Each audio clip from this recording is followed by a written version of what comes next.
What's going on, guys? It's Curse with Curse Bank Catfishing. We're going on a little bit of a different adventure today. We're going to go chase down some walleye.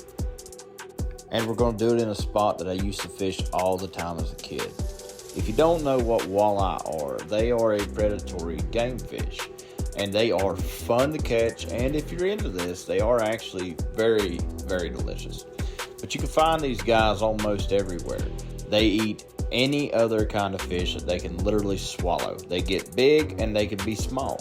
It's entirely depending on where you catch them from. Lake Erie is actually known as one of the best walleye fisheries.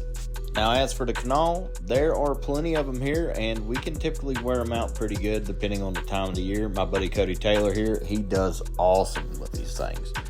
But you can troll for these guys, or you can just fish from the bank, which I'm going to explain to you how I do that here. If you ain't ever walleye fished, at least the way I'm doing it here, this is what they call bottom bumping.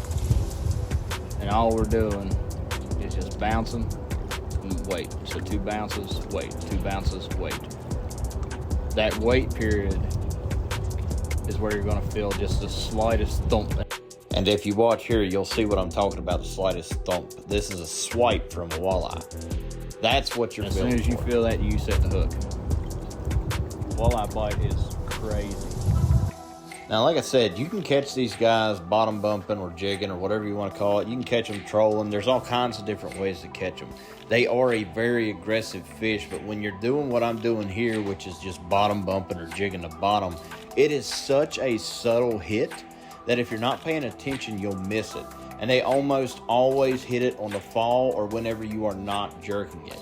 That is only when you're jigging. Whenever you're trolling, you've obviously got a lure that's making some kind of racket and some noise that draws them up to it. But bottom jigging, it's a really subtle bite, and you will miss it if you're not paying attention. People use spoons and underspins, all kinds of things. I always use a fluke, whether it's a chartreuse or a white, and I've always done good. But guys, I hope you got something out of this, and we'll see you on the next.